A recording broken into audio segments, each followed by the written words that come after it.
오늘 주시는 하나님의 말씀은 시편 119편 105절부터 120절까지 말씀입니다. 할렐루야.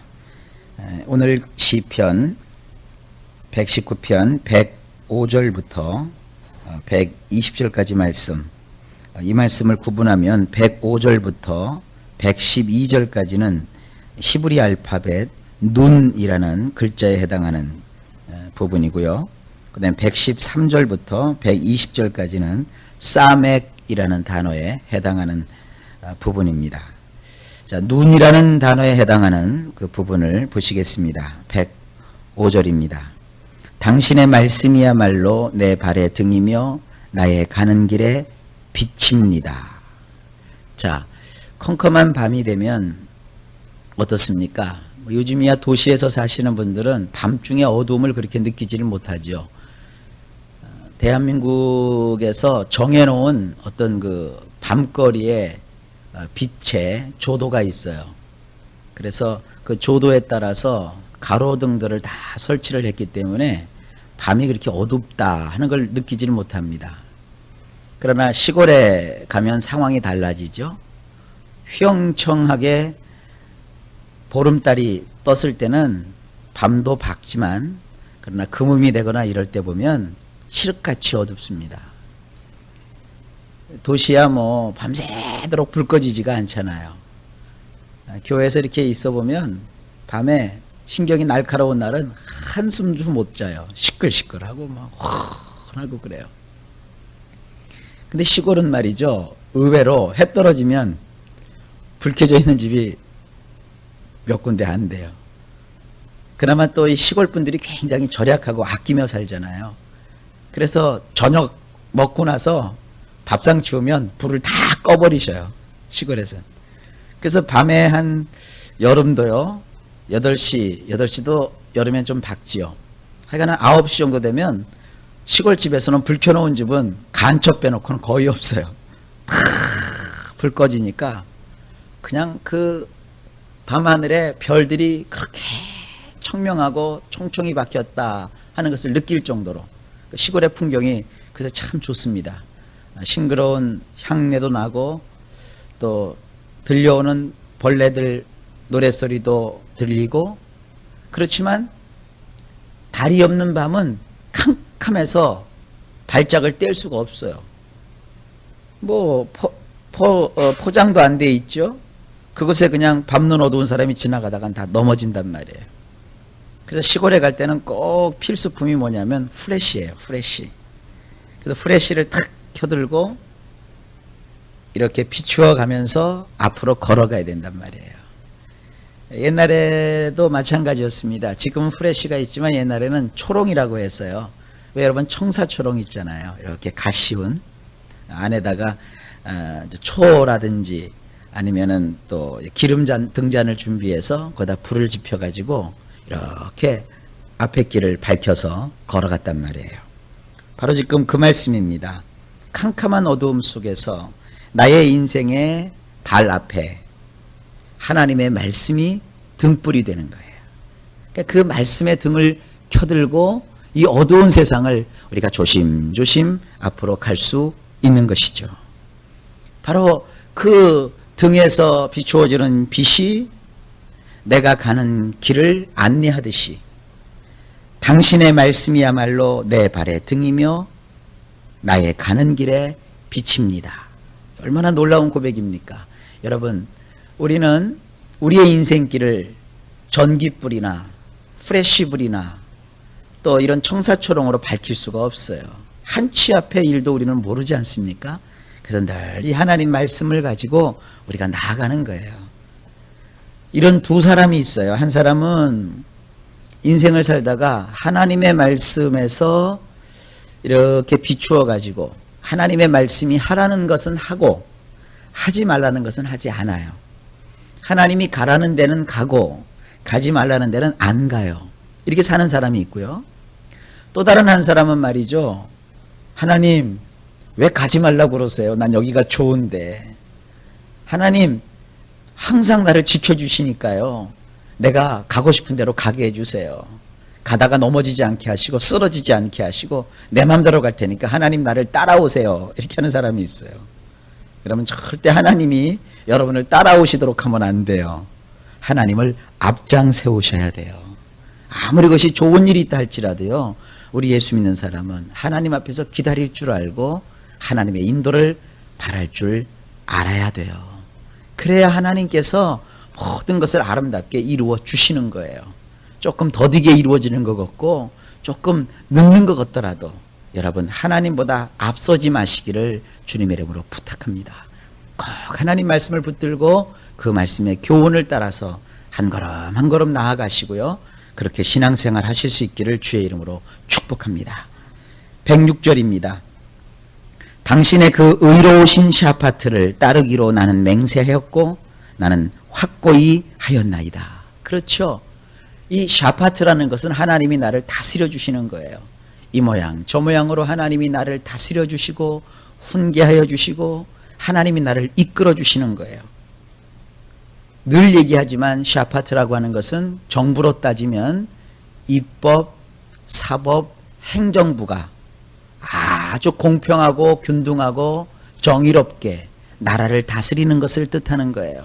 하나님은 나의 삶 속에 하나님의 법을 세우시고 하나님의 법대로 나를 인도하시고 하나님의 뜻대로 나를 이끌어 주십니다. 나는 그런 하나님의 의로우신 샤파트를 따르기로 맹세했대요. 맹세가 뭐예요? 약속보다 더 강한 것이죠. 여러분 상거래에서도요. 그냥 말로만 약속을 해도 그것은 계약이 성사가 돼요. 법적인 조력이 있어요. 그러나 말보다도 더 강력한 게 뭐예요? 사법소사에 가서 공증을 한다고요. 공증이라는 게 뭐 어려운 건 아니고요. 거기 사법소사 앞에서 서로 약속한 바를 주고받으면 사법소사가 그것을 거기다가 적어요. 그리고 나서는 사법소사 도장을 꽝 찍고 이쪽 사람 저쪽 사람 도장을 꽝 찍어서 약속한 것을 이 사람에도 나눠주고 저 사람에게도 나눠주고 사법소사가 하나 가지고 있단 말이에요. 그걸 공증이라고 그래요. 그 공증이라고 하는 것은 말이죠. 판사의 판결문과 같아요. 그래서 이 공증을 우습게 여기고 약속을 어기면 재판할 것도 없어요. 그건 그대로 집행이 되는 거예요. 아주 무시무시한 겁니다. 그래서 이 맹세라고 하는 것은 공증과 같은 거예요. 내가 하나님의 그 의로우신 샤파트를 따르기로 맹세했다는 거예요. 그래서 그것을 어떻게 했다? 확고하게 했다는 거예요. 나는 하나님의 말씀대로만 살겠다는 것이죠. 107절입니다. 나는 매우 엄청난 고난을 당하여 싸우니 여호와여 당신이 하신 말씀대로 나를 다시 살려 주소서. 하나님 말씀에 보면 하나님이 그러셨잖아요. 내가 너와 동행을 하기 시작했다. 나와 함께하면 나도 너와 함께 하겠다. 내가 불 가운데 지날지라도 불이 너를 사르지도 못할 것이요 내가 물 가운데 지날지라도 물이 너를 엄멀지도 못할 것이다. 하나님이 약속을 해주셨다고요. 지금 그 약속을 기억하는 거예요. 하나님 지금 나는 매우 엄청난 고난을 당했습니다. 그러니 하나님 당신이 하신 말씀대로 나를 다시 살려 주십시오. 이렇게 하나님 말씀으로 살아가는 사람의 가지는 담대함이고 담력이고 확신입니다. 여기서 하나님께서는 너는 세상 살면서 어려움은 하나도 없을 거다 그렇게 말씀하지 않으셔요. 어려움이 있어요. 또 문제가 발생할 수 있어요. 그러나 중요한 것은 어려움이 어려움으로 끝나질 않습니다. 오히려 그 어려움이 나의 간증이 되고 그 문제가 전화위복의 기회가 되게 하셔서 그 고난으로 인연하여 더욱더 나를 복되게 하시는 하나님의 축복의 역사가 있습니다. 그래서 예수 믿는 사람들은 아우 나에게 왜 이렇게 어려움이 생겨 그거 두려워하지 않아요. 아, 이 어려움을 통하여서 하나님이 나에게 더 큰 복을 주시려는 거구나. 그래서 여러분들 신앙생활하면서 무슨 조금 어려운 일이 있거나 속상한 일이 있으면요. 아이고 그러면 그렇지 그러지 마세요. 하나님 이번엔 또 무슨 복을 주시렵니까? 하나님 이번에는 또 나에게 어떤 좋은 것을 이루시려고 하십니까? 이런 마음을 가지시고 하나님께 간절히 매달리는 여러분 되실 수 있기를 예수님의 이름으로 축복합니다. 하나님 말씀대로 다시 살려주신다고요. 자 108절입니다. 낙헌제들을 드리는 나의 입의 말을 받으시고 여호와시여 당신의 샤파트를 나에게도 가르쳐 주소서. 낙헌제를 드리는 나의 입이라고 그랬어요. 이 낙헌제라는 게 뭐냐 하면 구약에 드리는 제사 가운데 화목제라는 제사가 있어요. 그 화목제 제사가 세 종류가 있는데 하나는 감사제, 하나는 서원제, 하나는 낙헌제가 있어요. 이 낙헌제라는 게 뭐냐면 한자로 하면은 즐길 낙자, 헌자는 드릴 헌자예요. 즐거운 마음으로 하나님께 내가 헌신하겠다는 거예요. 그래서 그 낙헌제를 할 때는 하나님께 자기의 어떠한 그 마음속에 가지고 있는 소망이라든지 또 하나님 앞에서 내가 이렇게 하겠습니다라는 그 소원의 말을 하게 되어 있잖아요. 그래서 낙헌제라는 것은 단순히 제사만 지내는 게 아니라 그 제물과 더불어 하나님께 내가 이렇게 하겠습니다라는 그런 약속의 말도 담겨 있는 겁니다. 그래서 이 108절에 낙헌제를 드리는 나의 입의 말을 하나님이여 받으시옵소서. 그래서 여호와시여 당신의 샤파트를 나에게도 가르쳐 주소서. 하나님과 주고받는 거죠. 하나님은 하나님이 우리를 위해서 하시겠다 하는 약속을 성경에다 기록해 놓으셨고 또 우리도 우리의 삶 속에서 하나님께 예배를 드리면서 우리의 입으로 하나님 앞에 나도 이렇게 주님을 섬기겠습니다 하고 입으로 고백을 하는 이런 삶을 산다는 거예요. 얼마나 아름다운 모습인지 몰라요. 109절입니다. 나의 네페시가 나의 손바닥에서 간당간당 거릴지라도 나는 당신의 율법을 잊지 아니하였나이다. 이게 무슨 말이냐면 나의 영혼, 나의 생명, 나의 모든 삶이 지금 어디에 놓여 있느냐? 내 손바닥에서 간당 거려요. 여러분 우리의 삶이 우리의 연약한 손바닥 위에 올려 있으니 얼마나 위태위태하고 불안하겠어요. 이거 쉽게 예를 들면 이렇습니다. 이렇게 공항에 나가보면 말이죠. 외국 가실 때 되게 우리나라 사람들이 복대를 차요. 복대. 왜냐하면 우리보다 못 사는 나라에 가면 이 도둑놈들이 참 많아요. 특별히 그 쓰리치기들이 많아요. 쓰리가 뭔지 아시죠? 여권 같은 거. 우리나라 여권이 굉장히 비싸게 팔려요. 우리나라 여권 가지고는 못 가는 나라가 없기 때문에 중국이나 또 우리 얼굴색이 비슷한 나라에 가면 우리나라 여권을 이렇게 훔쳐가는 놈들이 있어요. 뭐 중국에도 그러잖아요. 요즘은 어떨지 모르겠지만 옛날에는 우리나라 여권 하나 갖다 주면 20만 원씩 받을 수 있었어요. 그러니까 여권을 갖다 그들이 위조를 하는 거죠. 지금이야 뭐 위조도 못 하겠지만 오래전엔 그랬다고요. 그러니까 우리 한국 사람들은 또 뭐라고 소문이 나와 있느냐면 한국 사람들은 현찰을 많이 갖고 다닌다. 서양 사람들은 카드나 이런 걸 잘 쓰는데 요즘이야 뭐 요즘 우리나라 사람도 카드를 많이 쓰죠. 그래도 여전히 우리나라 사람들은 현찰을 좋아해요. 그 외국 여행 갈 때도 여행 경비를 카드로 갖고 가는 게 아니라 다 그 달러로 바꿔서 가지고 가니까 두툼하다고요. 그거를 가방에다 넣고 다니면 날치기 당하고 들치기 당하고 쓰리를 당하니까 그걸 어떻게 합니까? 복대에다가 다 이렇게 분산해서요. 배에다도 차고 가슴에다도 차고 허리에다도 차고 이렇게 해서 그 위에다가 또 겉옷을 두툼하게 입어요. 그 안에다가 복대를 이렇게 찼단 말이에요. 그래서 마음이 참 불안해요. 그래서 이 복대 차고 하면 조심한다고요. 어느 복대가 중요한 것이 들어있는가를 보려면 그 사람을 이렇게 한 5분만 지켜보면 알아요. 여권 들어있는 복대는 별로 건드리지도 않고요. 돈 들어있는데 자꾸 이렇게 만져봐요. 그래서 거기 돈이 나왔나 자기들이 확실을 해요. 그러니까 이 소매치기들이 무서운 거예요. 그게 뭐냐면 그게 막 염려가 되는 거죠. 이거 잃어버리면 안 되는데 이거 있어야 밥 먹고 이거 있어야 호텔비 내고 이거 있어야 여행하는데 하면서 이렇게 챙긴단 말이에요. 그거예요. 나의 네페시가 나의 생명이 지금 어디에 있어요? 내 손바닥에 있단 말이에요. 이거 어떡하지? 이거 안 되는데. 큰일 났는데. 이거 뺏기면 안 되는데. 이거 놓치면 안 되는데. 건강 잃어버리면 안 되는데. 이런 거.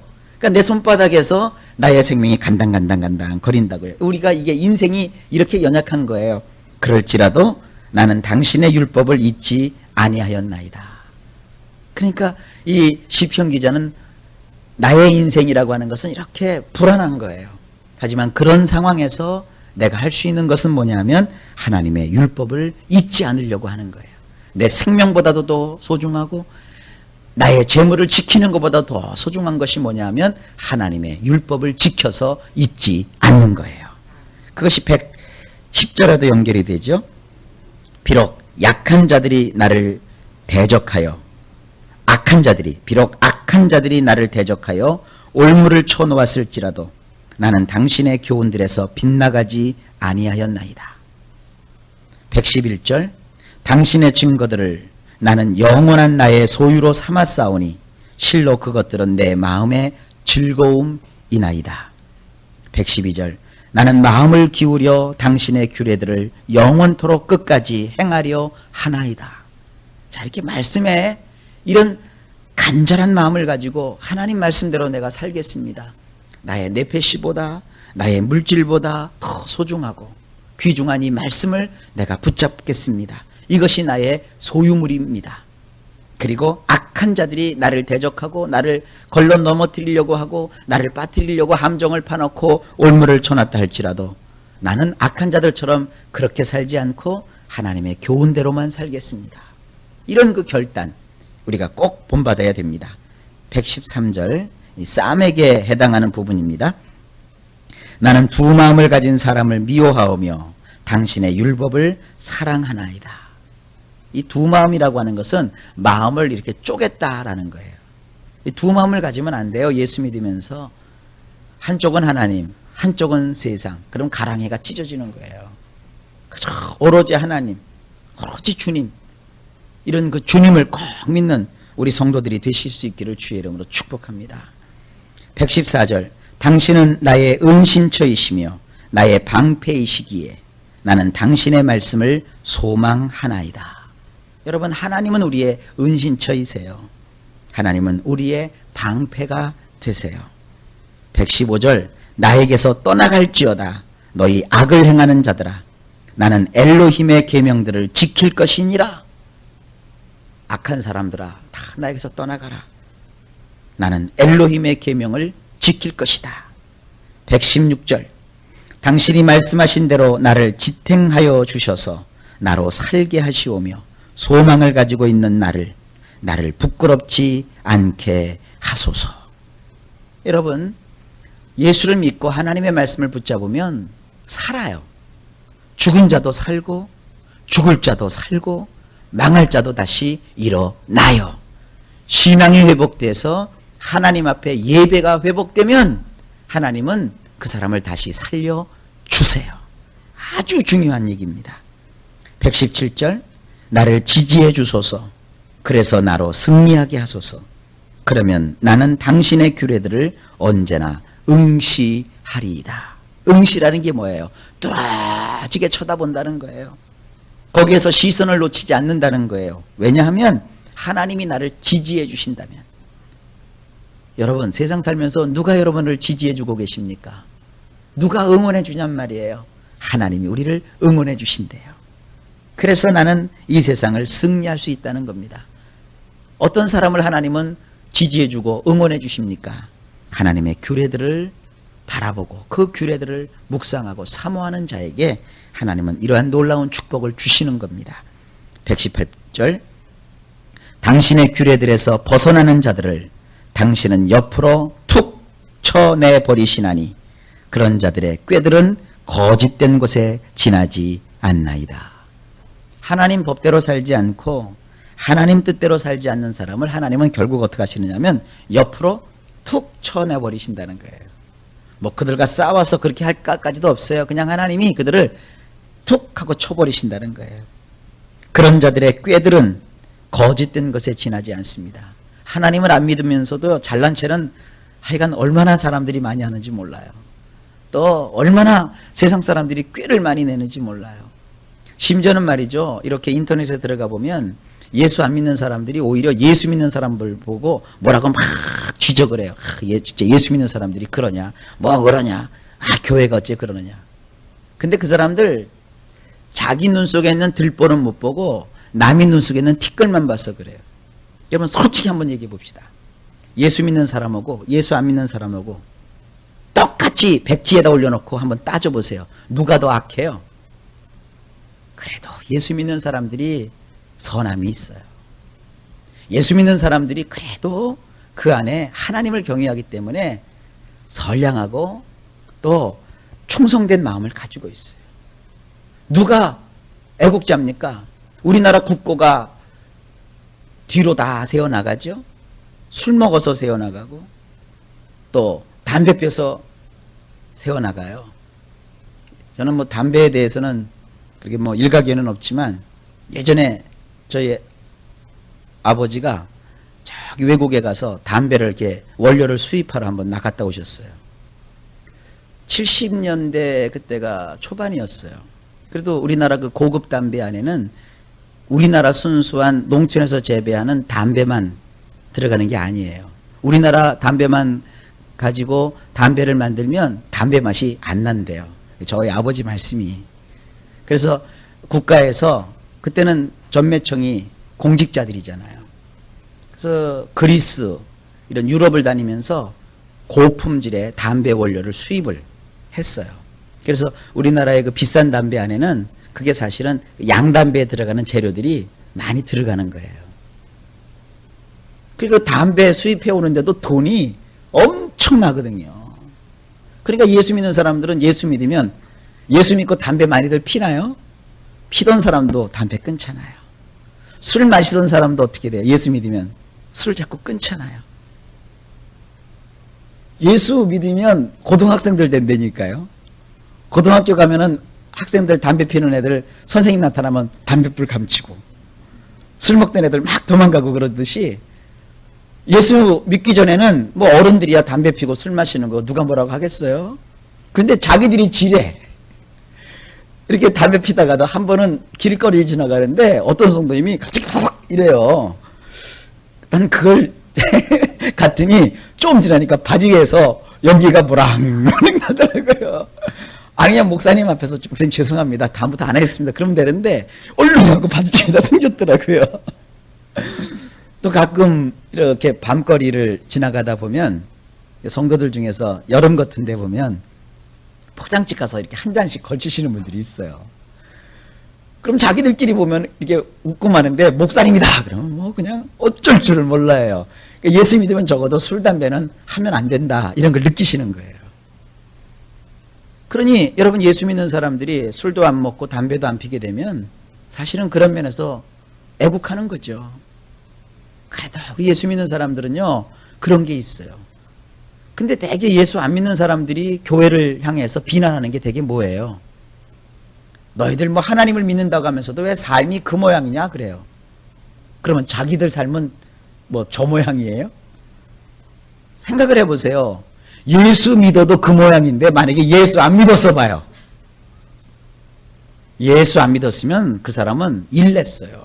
그래도 예수를 믿기 때문에 주일날 꼬박꼬박 교회를 나오지는 못해도 가물에 콩 나듯이 교회를 나와도 여러분 교회에서 목사님이 여러분 우리 모두 죄 집시다. 우리 모두 사기 칩시다. 그래요? 사기 쳤던 사람도 그렇게 살면 안 되는 겁니다. 죄 짓지 말고 살아야 됩니다. 가장들이요 아내에게 잘해 주십시오. 자녀들을 보살펴 주십시오. 아내들이요 남편들에게 잘해 주십시오. 술 먹고 속속이고 괴롭히는 아주 그냥 인생에 있어서 내가 저 사람만 안 만났어도 내 인생이 폈을 텐데 그런 생각이 들더라도 불쌍히 여겨주십시오. 이게 목사가 설교하는 거예요.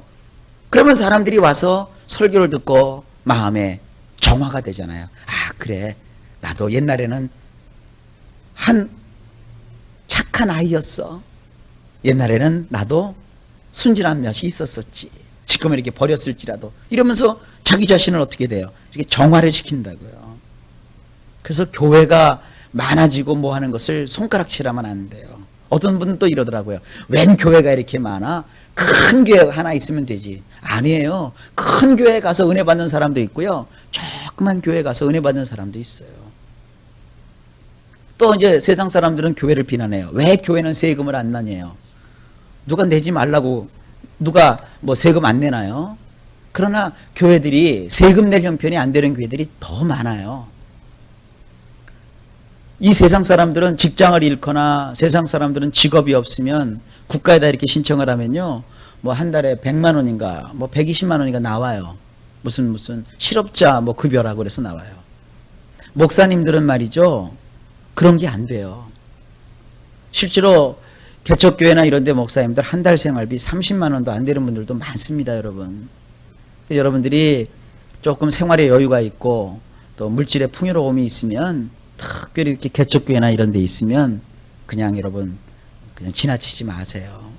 그리고 혹시 내가 가게를 한다든지 또 나와 함께 하고 있는 사람들이 이렇게 뭐 사업을 한다든지 그럴 때 목사님들이나 이런 분들이 있으면 100원 받을 거 그냥 공짜로 드시고 10,000원 받아야 될 거 5,000원만 받고 그렇게 하시라고요. 사실 교회가 욕먹을 일이 별로 없어요. 아, 교회가 소리 난다고요. 아니, 사람이 모여서 소리를 지르면 소리가 나지요. 노래방보다는 안 나요. 이 세상의 사람들이, 이게 제가 굳이 기독교를 이렇게 변명하는 건 좀 그렇지만, 물론 잘못하는 게 많이 있죠. 그러나 세상 사람들에게 손가락질을 받을 정도로 교회가 그렇게 잘못하는가요? 그렇지 않습니다. 여러분, 세상 사람들의 말에 너무 귀를 기울이지 마세요. 세상 사람들은 자기들이 굉장히 잘났고 교회를 막 그렇게 정죄할 정도로 그들이 선할 것 같지만 그렇지는 않습니다. 우리 교회가 좀 고집스러운 데가 있고 우리 교인들이 조금 천방지축 같은 모습은 있다 할지라도 그렇게 세상에 손가락질을 받을 만큼 그러지는 않아요. 그러니까 세상 사람들의 그런 잔꾀나 그런 것들은 거짓된 것에 지나지 않아요. 119절 지구상에 있는 악한 자들을 당신께서 끊어내어 뒤로 던져버리시나니 나는 오로지 당신의 증거들을 사랑할 뿐입니다. 120절 나의 몸뚱아리는 당신에 대한 무서움으로 와들와들 떨며 당신의 샤파트를 나는 두려워하나이다. 적어도 우리는 누구를 무서워해요? 하나님을 무서워할 줄 안다고요. 하나님을 두려워할 줄 알아요. 못돼 먹은 자식도요, 천방지축이고 아나무인이고 윗사람도 못 알아보는 놈도요, 하나님을 믿게 되면 하나님 두려운 줄은 알아요. 그래서 하나님 뭐라고 그랬어요? 너 부모에게 그렇게 하면 벌 받아. 너 인생 그렇게 막 살면 하나님이 가만 안 두셔. 이런 거를 느껴요. 그래서 삶을 어떻게 합니까? 조심하게 되는 거예요. 하여간 여러분, 하나님 말씀은 두루두루 우리에게 큰 유익이 있습니다.